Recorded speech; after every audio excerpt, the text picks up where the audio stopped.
Understand, but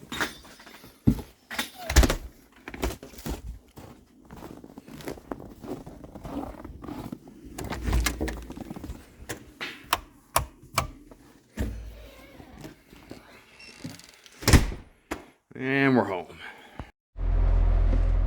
How's it going, everybody? I'm gonna do a bit of a different video here today. There's some changes made to the shop, and it's still not completely done. There's some stuff in the background, as you can see. It's not cleaned up yet, but I got a lot done, and I got some new tools, hopefully, if they're not destroyed. And I'm gonna do a video of my tools, basically, like a toolbox tour kind of thing. There's lots of them videos on YouTube, and I enjoy watching them, and other people seem to as well. So after the comments on one of my previous videos about all the toolboxes I had, I'm gonna show you what's in them. But first, I'm gonna show you this new one here. I bought this on eBay. It's not packaged very well. You can see the box that was in there. Just wrapped a little bit of cardboard around it, and I don't know if you can hear that, but I don't like the sounds of that. When you see what it is, you're probably wondering why they didn't at least wrap some like paper towel or newspaper or something around the items in this box. So, came all the way from somewhere in the United States and showed up here in Labrador, Canada, which is a long haul, and well, it's hard to keep anything together with any postal service now, so hopefully this is not destroyed, because this is a tool I've been needing for a while. So, I'll move the camera down and we'll get at it.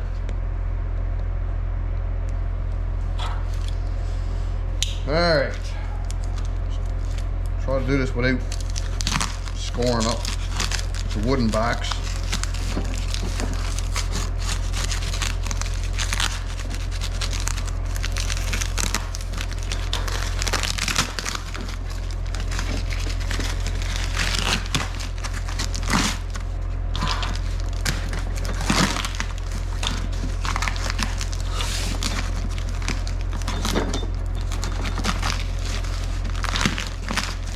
First time I used to see the outside of the wooden box, actually, because there's no pictures in the ad.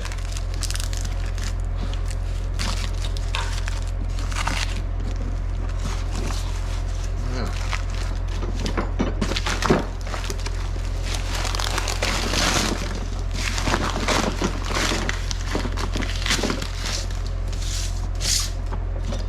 And we have a well-used Starrett box.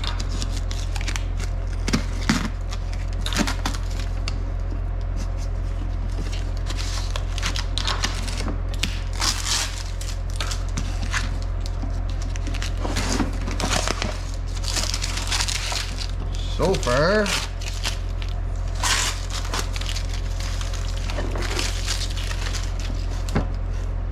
the box survived.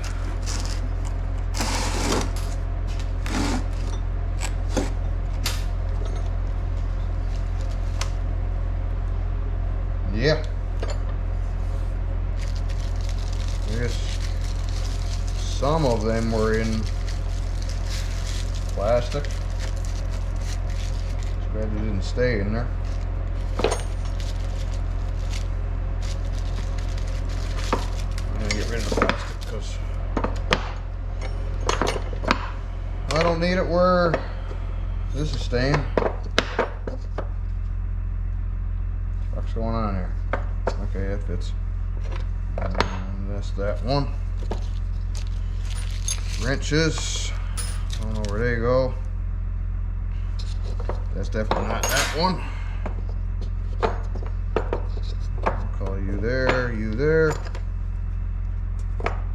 you there. guess another standard maybe. Starrett 3-inch.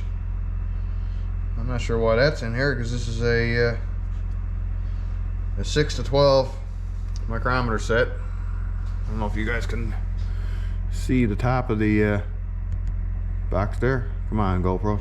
Yep. So this is 6 to 12 Starrett interchangeable anvil micrometer.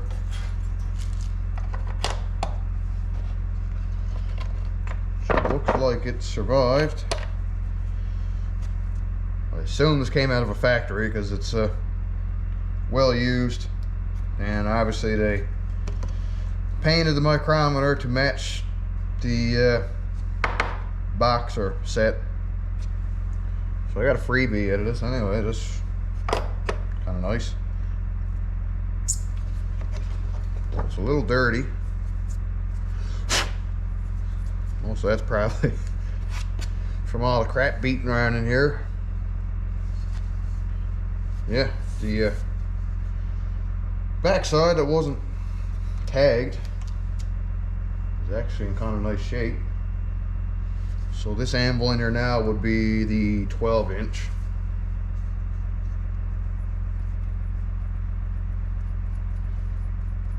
And it feels nice.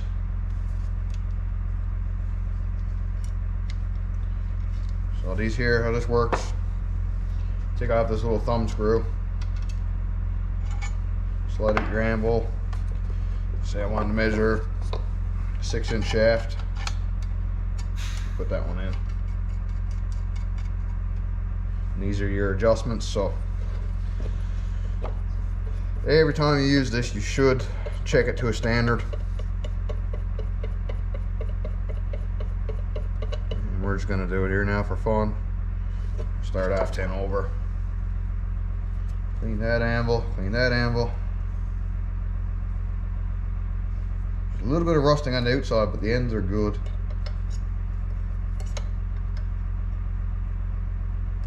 Okay. This one is way off. It kind of seems like they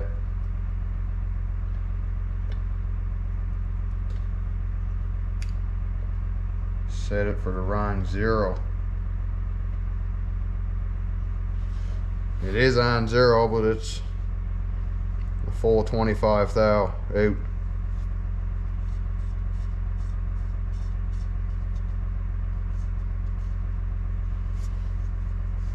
So that'll need to be adjusted.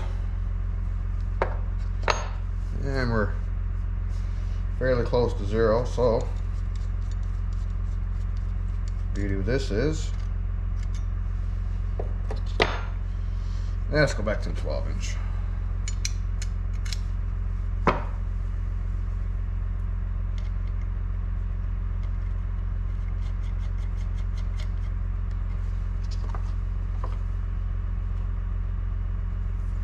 That face is good, and that face is good.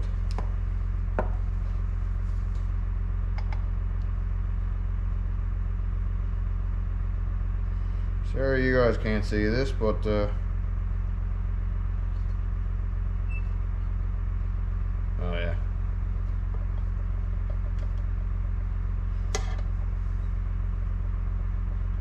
Strange. This one here is like exactly the same. It's like 24.5 thou under. So I'm curious if they done that on purpose for some reason. I really can't think of a reason why you would do that, but there's a hell of a lot smarter machines out there than me.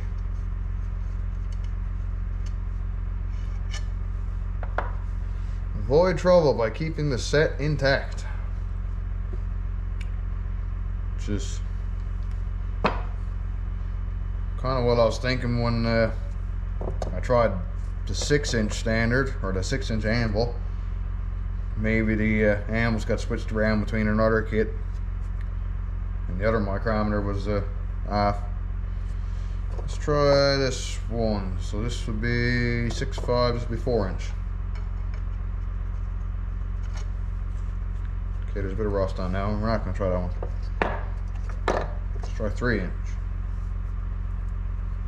Not 3. Jeez, I'm going the wrong way.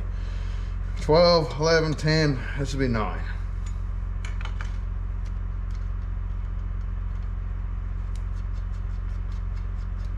I'm used to working with the 0 to 6-inch mics, as you can tell. Okay, this one got a bit of crustiness on the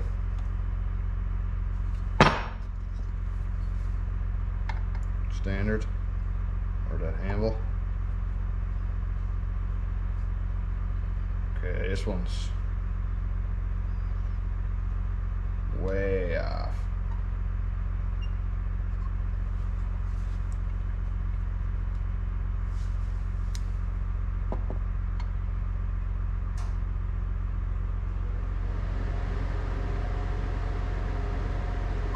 Yeah, it's 26 there off.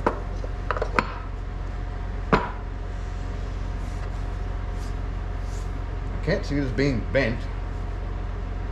I think it's just a case I gotta try and adjust all these handles. I'm kind of thinking something got mixed up along the ways here. The soft strains for all of them to be around 25 thou off, unless the guy using it last time didn't know how to read a micrometer.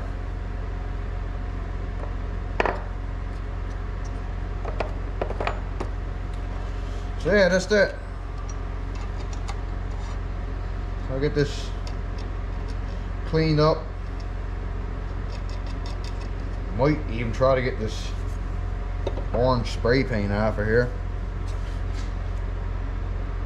I don't know if I'll be successful in removing that without also removing the black.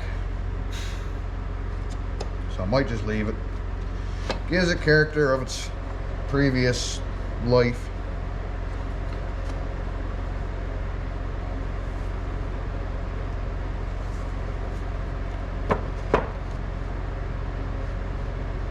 Okay, they must have sprayed from that direction.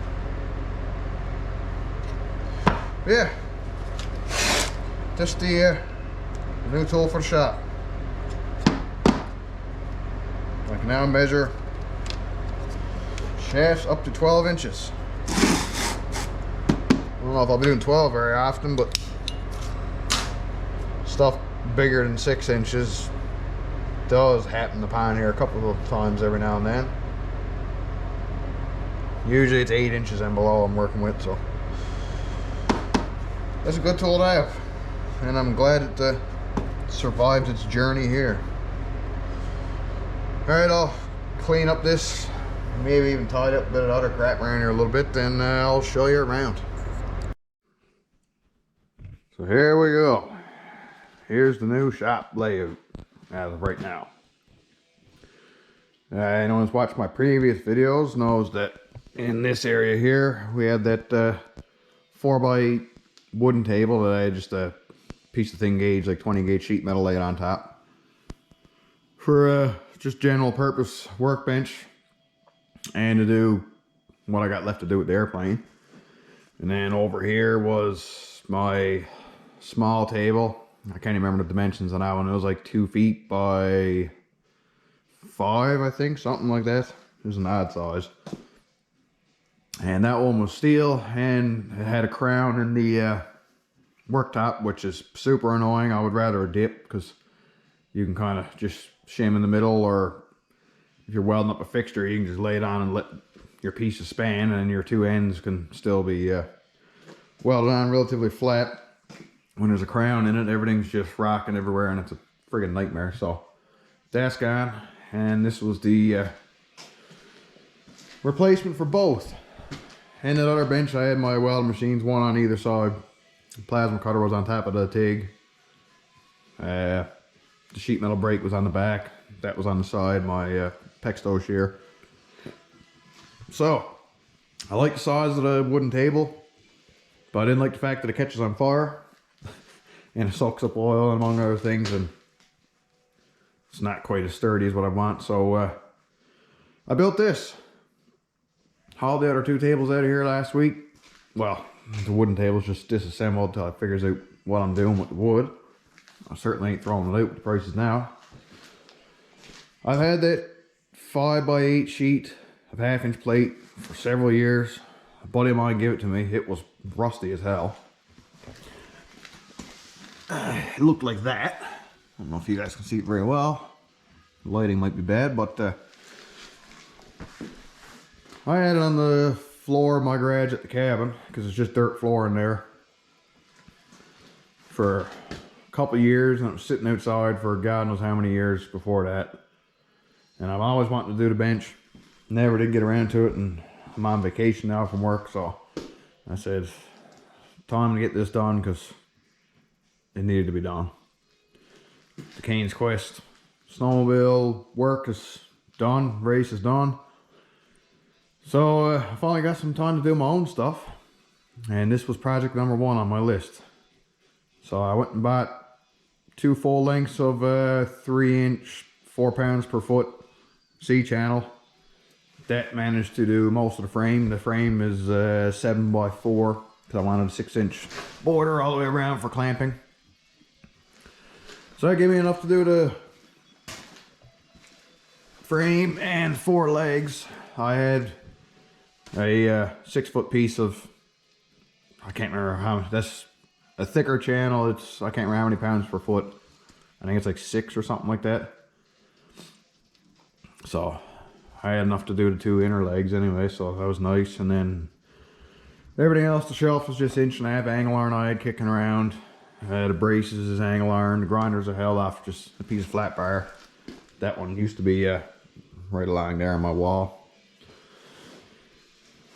And I created it so I had this nice shelf in here for just random stuff. Homemade anvil, mag drill, some clamps, arbor press, plasma got stuck in here because the plasma doesn't have a cart. And I made it high enough so I could roll my welding machines under. I did have to shorten up the TIG welder, and I moved the hooks around. The hooks used to be on the side here. There's 2 here and then 2 on the back. I put the ones on the front there for my pedal, my torch, and my ground wraps around these 2. And the 4th one was the just the stick welding lead, and I very, very rarely use that, so it's just coiled up and laid on the platform on the back where the bottle used to go. And the bottles are here. I still gotta figure out the hose situation. I got my pure argon hose on my 75-25 mix for the MIG, because it was the only one long enough to reach the MIG, and I needed it while I was building this, so I gotta get some hoses, figure that out. I'm gonna make them longer, and I'm gonna put a quick connect on the welding machine side, so I can just unclip the hose, pull my welding machine out, uncoil it, and hook it back up again, fast and convenient. Basically same as what I've done with the aluminum MIG. Like I said, normally this was my pure argon hose. This was normally on the regulator side, and then this hose went to my TIG machine. This hose here for my spool gun has the male mate to this one here, so if I wanted to use my aluminum spool gun, I could just pull that out, clip it in there, and I can go back and forth between MIG and TIG on aluminum, which I semi-frequently do. If I'm doing fuel tanks or something like that, I'll weld it with MIG, and then I'll use TIG to go back and fix the pinholes or whatever else I might find during repairs. And plasma's there. I just got a hose strung along up to there. I gotta do something better with that still. I think I might actually unsolder some of this, because That regulator really was for the plasma originally, because my bench used to be along here, and then that drop there was for just bench air.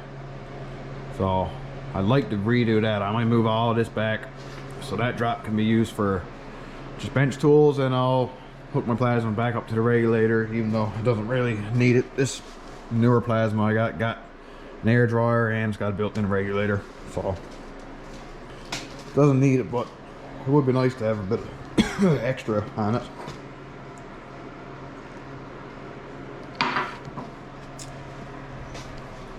Sheet metal brake is up here. I need to drill and tap the holes for that and bolt it down, if this is the layout I keep. Same thing with the Pexto shear.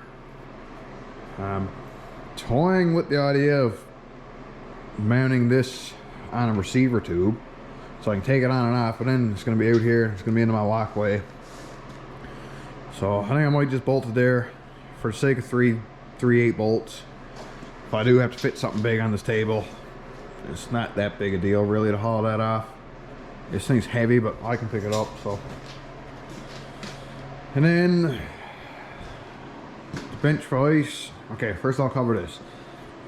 The table's 3 feet high. Well, the legs are 3 feet high actually, so you got 3 feet plus another 3 inches, so that's 39 plus half, so you got 39.5 inches.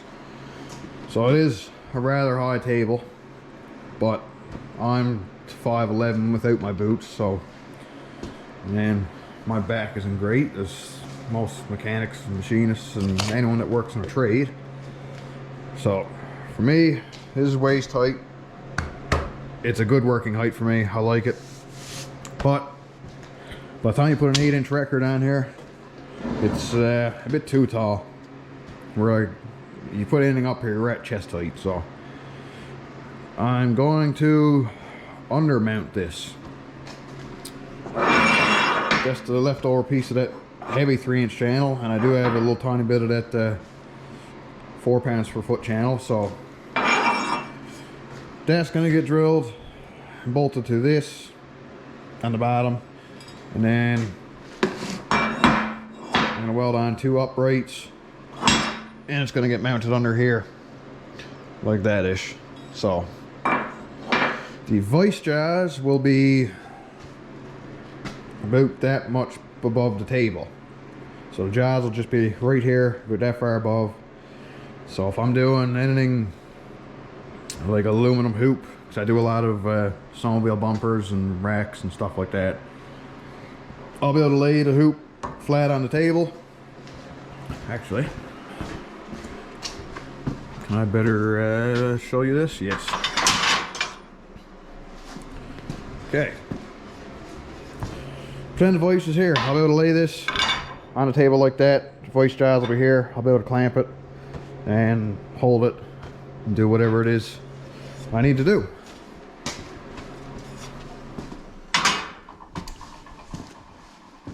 So that's where the vise is going. And I got a receiver tube here. I'm gonna probably pick up some more of these, but I think the vise is gonna go here. I'm probably gonna put a receiver here. Or actually, my plan is to flush weld it to the channel and butt it up and just put a bead across here. So for that, I'll use that just for random accessories. I'm probably going to put another bench vise on a receiver tube with brass jaws for holding aluminum and sensitive materials. The anvil, I might put that on a tube yet. The arbor press will go on. That little C-clamp thingy on a 1-inch plate, whatever the hell you want to call that. I'll probably put that on as well, and whatever else comes along the way. So that's the bench, and I put the shelf there to keep shit off of the floor, because I bring snowmobiles in here and they melt and the water runs off, and I don't want it rusting up the bottom of my Magville and everything else I got under there. And when it's off the floor like that, if you got something heavy, you can actually get the legs of your shop crane or engine hoist, whatever you want to call it, under there to actually lay stuff on the table. So that's the reasoning for that. And I think that pretty well covers it. Oh, and I'm gonna order some table clamps from Fireball Tools more than likely, so I will be drawing a pattern of 3/4 holes in this. I don't know if I'm gonna do a full, say, 6-inch grid pattern right off the bat. It's a lot of holes to drill. I might just do a 12-inch pattern for now, and then afterwards come back and drill the holes in between. Or I might do a tight pattern, say around here where I'm always gonna be working, and then just do the 1-foot pattern over there in them corners. And then down the road, if I'm at something and I need a hole in a 6-inch location, I can just throw the mag drill up, drill that one hole, and eventually over time I'll have what I need. So that's the bench. That's the grinders. I got a Lincoln 256 MIG. It's been a great machine. TIG 175. It's got no bells and whistles, no AC balance adjustment, no frequency adjustment, none of that, but it does the job. I got almost no complaints with it, really. I'd like to have more amperage, that's my only complaint. Alright, so coming over here, we got the JD Squared Model 32. Mounted to an engine stand, so I can flip it over. You might have seen it a second ago. It was vertical. I can mount it like that, but I mostly just store it like that. I converted it hydraulic right off the bat. So that clevis end just goes in there. And the valve runs it and the pump runs it. So that's that. That's a square die for 1-inch tubing. I have the 1-inch round tubing die ordered. So I was hoping it was going to be here today, but it's still not in yet. So I'm going to do square and round. I do a lot of square for my snowmobile racks, bumpers.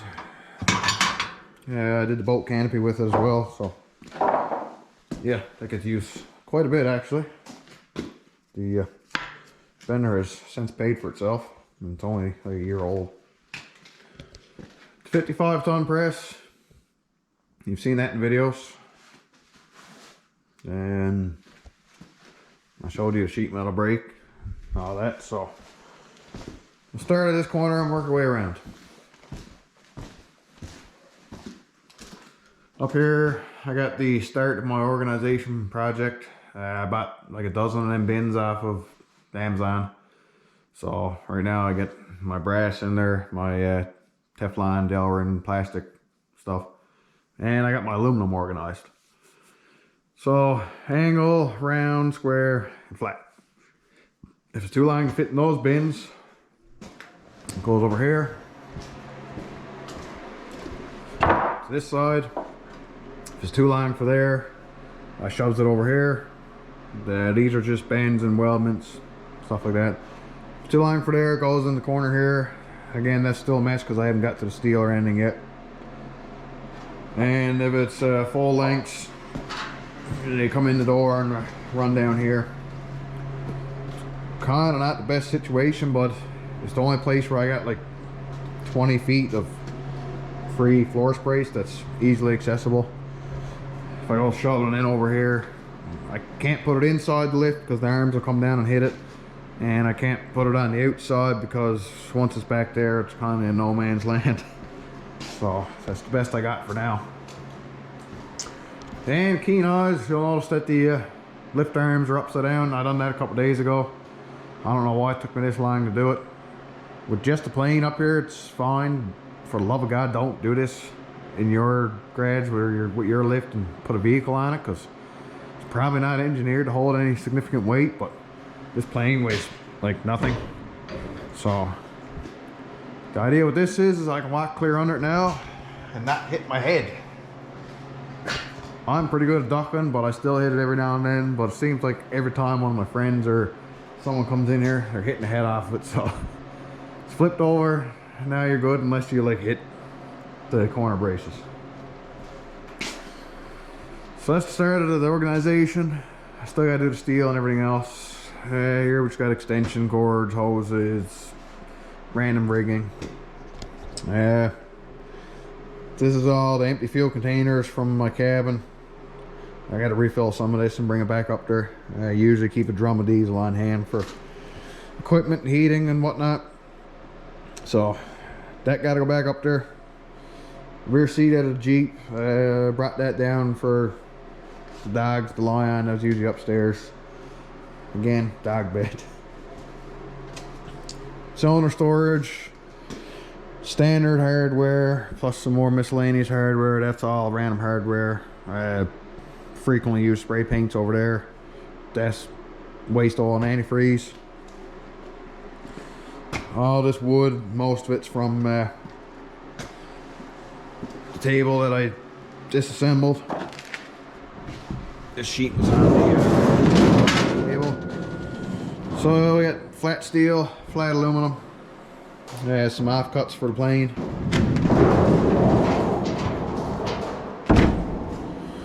That's all plain material, except for the 70s Arctic Cat front bumper I welded up for a friend of mine. He still got to pick up.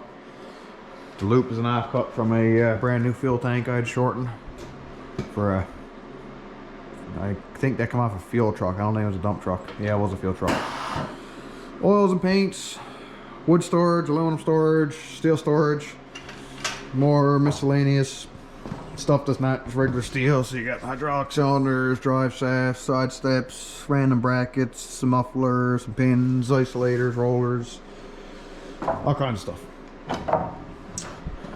Very old chain fall. It's a differential style. A set of cubbies over here. Material from the plane. That's some electrical stuff down there. That's like saw offcuts of random stuff that's useful, but it's not just basic materials. Like that's the filler neck out of a hydraulic tank. I guess some fuel filler necks, offcuts of the hydraulic cylinder. Actually, that's the end of the cylinder I used to make JD squared hydraulic. Some roller casters, sheaves, random rubber, hardware. That's mostly stainless hardware from when I was at the boat. Some batteries. Welding rods and more, funnels, rigging, welding blanket supplies, my booster pack. You already seen that. Pile of metal. Stuff that gotta go upstairs. That was all underneath that wooden table. This one here is just stuff associated with the bender up top. Well, and a thing of floor dry. But down below is just hoses and brake lines, stuff like that. We got the Makita 12-inch carbide tooth chop saw. I use that mostly for aluminum. It's surprisingly straight cutting. It cuts very square. The small bandsaw is exactly the same as the Harbor Freight ones you can get in America. That one's a King Canada. I'm running the Starrett blades now. These are amazing so far. I originally tried the King Canada ones. They were just about to say they're junk. Then I tried the Baco brand. They were pretty good, but where they were welded together it was not smooth. Every time you pass the weld joint you get a little tunk, especially in thinner materials. For like 4-inch round stock was fine, but cutting off HSS or flat bar or anything like that, you definitely notice it. So I got a pretty general duty. Don't ask me what tooth that is. Actually, yes you can. 4.5, 5 foot 4.5, ½ inch. Okay, so it's a 10 tooth blade, I guess. If I'm reading that right. This one's a 6. I got this one for a really heavy round stock, like aluminum. And this is their M42 blade. That's like a tool steel blade, so I got that one just in case I got to cut some thicker stuff. Okay, that's a multi-tooth. That's a 10 to 14. I don't know if there's anything written on these regular bimetal ones. But yeah, KBC tools. That's where I got all that. Then we got the 14 by 40 Goodway lathe. This has been a very nice lathe. It's metric, which I didn't know until after I had it bought. I bought it halfway across Canada in Ontario and had it shipped here. So it was a bit of a surprise when that showed up. And I had every intention on buying a DRO very quickly. But once I started using the metric just out of necessity until I got the DRO, I've come to like it. It's really nice to work with. I got a cheat sheet here. I made this right off the bat, like 0.05 millimeters. So that'll give you an idea of the accuracy you can actually get with the metric. Like 1 thou is 2.5 or 0.25 for millimeters. So if you get down to 0.01 of a millimeter, you're actually into the sub thous. So it's very accurate to work with. And I got the variable frequency drive on it. That was one of the big reasons why I bought this lathe. It was a 220 3-phase, not a 600 volt 3-phase, because here in Canada a lot of stuff is 600 or 575, however you want to look at it or call it. I guess technically this would be 208, not 220, but it's just cutting into details. So I put the variable frequency drive on it. That's excellent. I love it. I got a bit of a slow start programmed into it, so it's somewhat like starting a clutch lathe that slowly ramps up. It doesn't just bang into fucking whatever speed you're going at. So if you do have it in the wrong gear and you turn it on, you got a chance to catch it before things fly away on you. Yeah, over here is just cubbies full of random stuff. So that's just random parts. That's a brand new 3-jaw chuck that we're gonna do a little project with coming up next. So rotary table, indicators, parallels, shims and stuff. The 10-inch 4-jaw chuck I bought for the lathe. Angle plate, tailstock for the chuck, or for the rotary table. That's the dividing plate. That's the one we made in a previous video to do a gear cutting job. If you haven't seen it, go watch it. Some cat threaded inserts, random lathe stuff. None of that stuff actually fits my lathe. That was given to me along the years. That's the original tool post. Rotary table for the milling machine vise. And that's the clamp for my taper attachment for the lathe.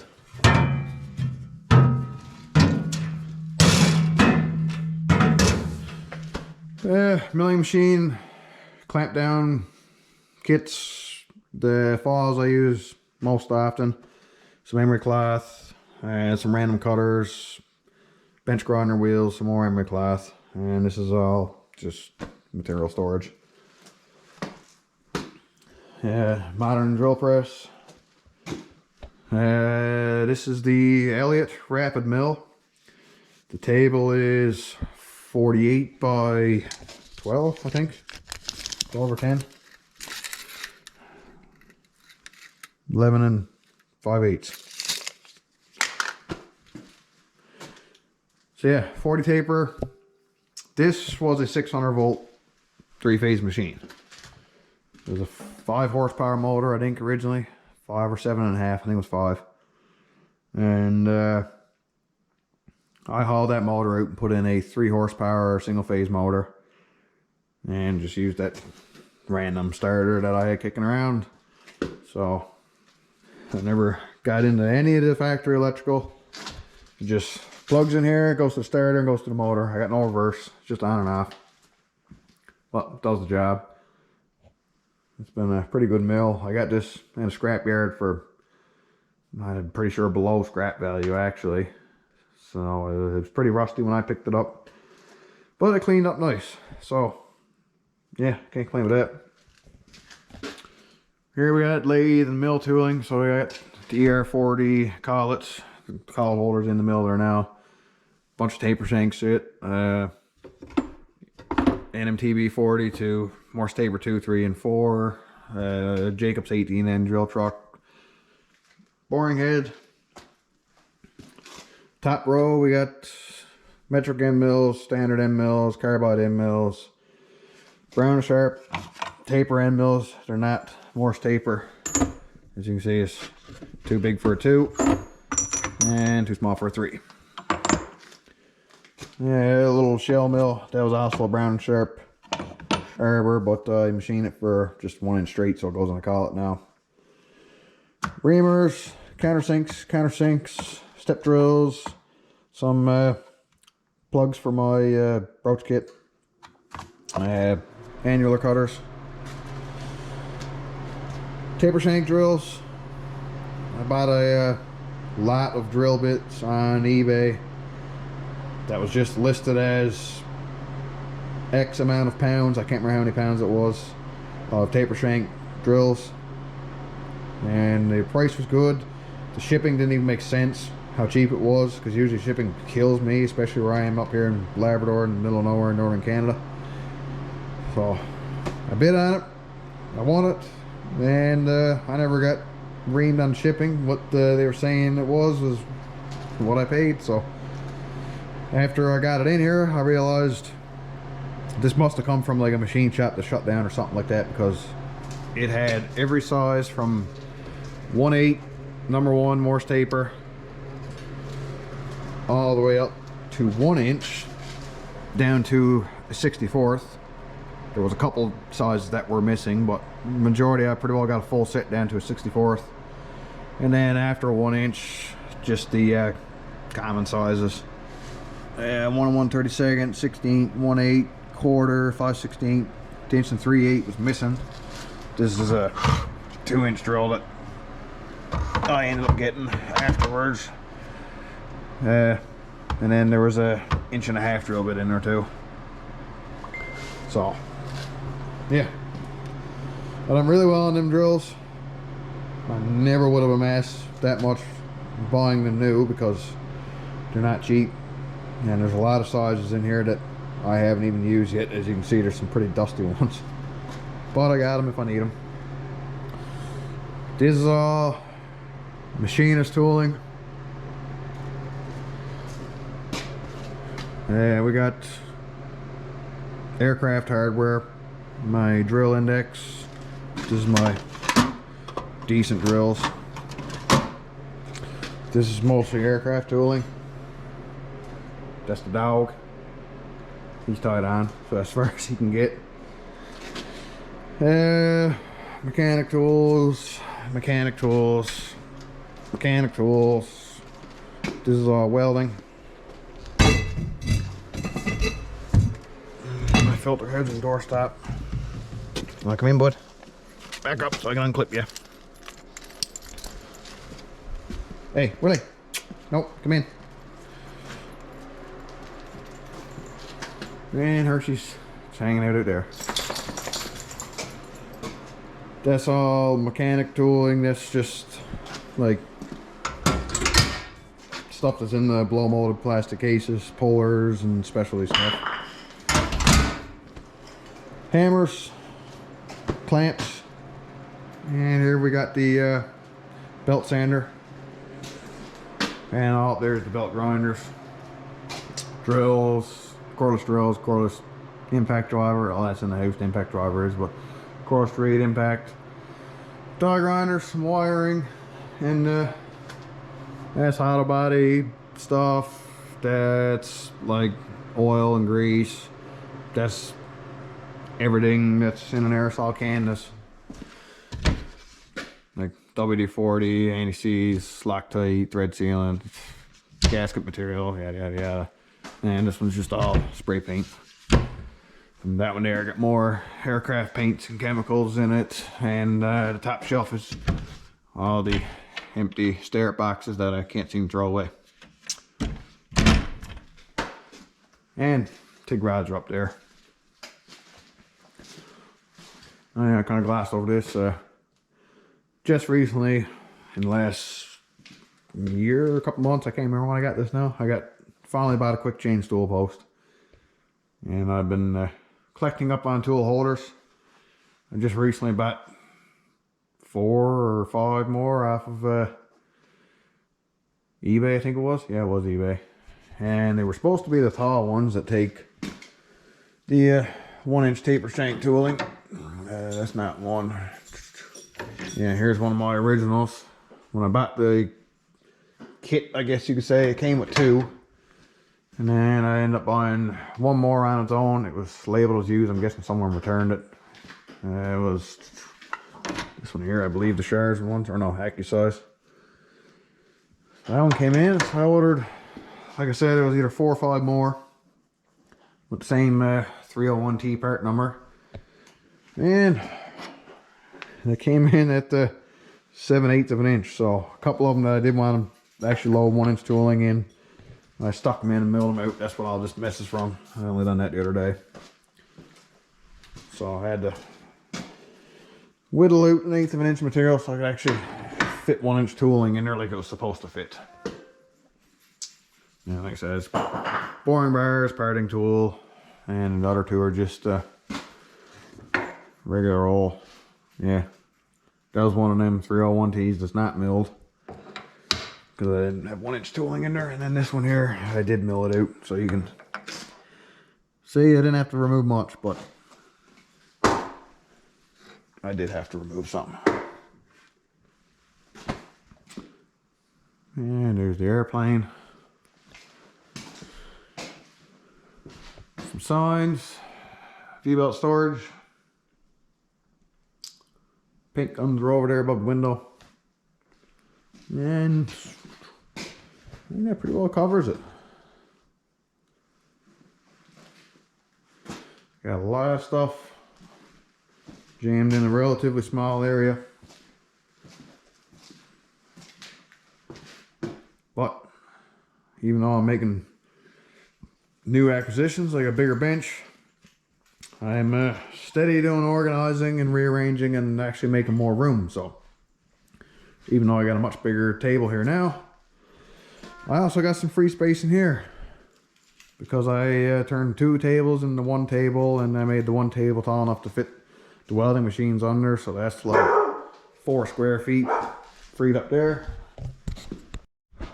Sorry about that. The little guy decided to go visit a friend walking down the road. So yeah, like I was saying, things are slowly getting better here. Yeah, if there's a lot of interest on what's in the toolboxes, I did already film that, and when I was down editing it, it is very long, because that's a lot of drawers to go through. So I don't know, if you guys want to see that, let me know. It's like a good hour-long video, or I could just do like the machinist toolbox, because that's usually what's on YouTube, is the machinist toolbox tours, and that one wouldn't be too long to actually go through. And it's kind of mostly what my channel is about. I don't really do a whole lot of mechanic videos, even though I do a lot of mechanic work. But I don't know, I just like videoing the machinist stuff. That's my #1 hobby, I guess you could say now. So that covers the garage and somewhat a toolbox store. I showed you the toolboxes, not what's in them. And I showed you the new tool acquisition right there. So I think that wraps this video up. So if you like the video, hit the like button. Subscribe if you haven't already, because there's going to be a video coming up pretty soon with that new 3-jaw chuck that's in the cabinet over there. And it's going to require a nice bit of machining and maybe some welding, depending on how I go about it. So keep an eye over that one. Have a good one, everybody. Alright, a little encore here. I've been at this micrometer. I got everything cleaned up. All the anvils, all the standards. Even the box a little bit. I went over it with some steel wool and a bit of linseed oil, and it looks a hell of a lot better. But I'm pretty sure now that this micrometer body and this anvil set are two different things, or from two different boxes, because every single anvil set was 25 thou off, which was kind of convenient actually, because normally to adjust micrometers, you adjust this inner barrel here. Come on, phone, focus. Stop going to the background. So you do that. You take this little pin spanner wrench, you go in that little hole there, and you can turn it in or out. It's on a threaded section, so I was able to actually just screw this in one turn, or 25 thou, and that put all my standards pretty close. I went back and set them all, or checked them all. I had to adjust the nuts on a couple of them. It gets you pretty close. I'm within a half a thou on all of them. It's very frustrating to get them dead on. So really, the easiest thing to do is every time you want a size, stick the anvil in that you want, take the standard, butt it in, and adjust this barrel. It's like 2 seconds to adjust the barrel. You literally just stick the wrench in and move it. And you can move it when this is all over on zero. You have clearance. So you're better off doing that. Stick your standard in if you're off half a thou. Put your little wrench in. You can put your standard in, tighten it up to where it's supposed to be. Lock your anvil, and then you can adjust this to wherever it has to go. And it's as simple as that. So you do have to set it up every time you put a different anvil in. At least now they're all in like a half a thou, like I said. So you don't got to go moving things around too much. And it's very, very quick to do. And this is not at all tight in there. If anyone thinks I'm squishing the anvil, or not the anvil, the micrometer body, and it's in brass, so all will be fine. So that's that. Everything worked out good. It wasn't a whole lot of work. And actually there was one anvil, I don't remember which one it was, that was actually, I guess you could say, out 50 thou. It was still out 25 thou after I adjusted this barrel.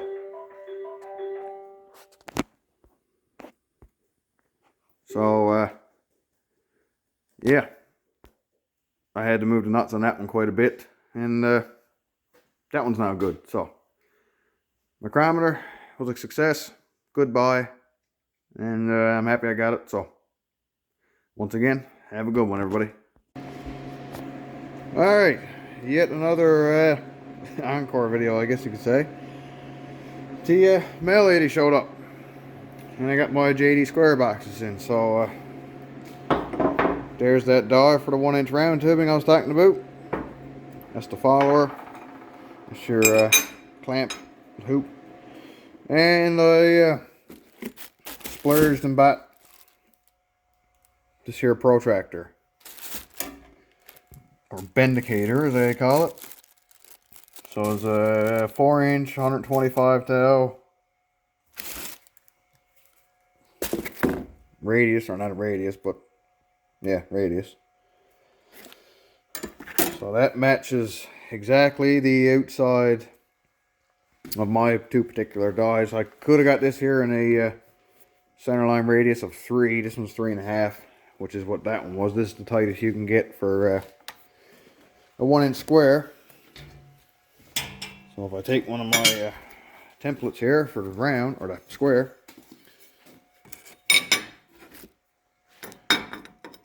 it matches perfectly. So if you're wanting to make a hoop to go in a location, you can actually butt this up in there and adjust. It swings around. So this 90, and then you got the plus 90, so it's kind of hard to move this with one hand. So if you're on this here hoop, so you're 90 plus 30, so that's a 120-degree bend.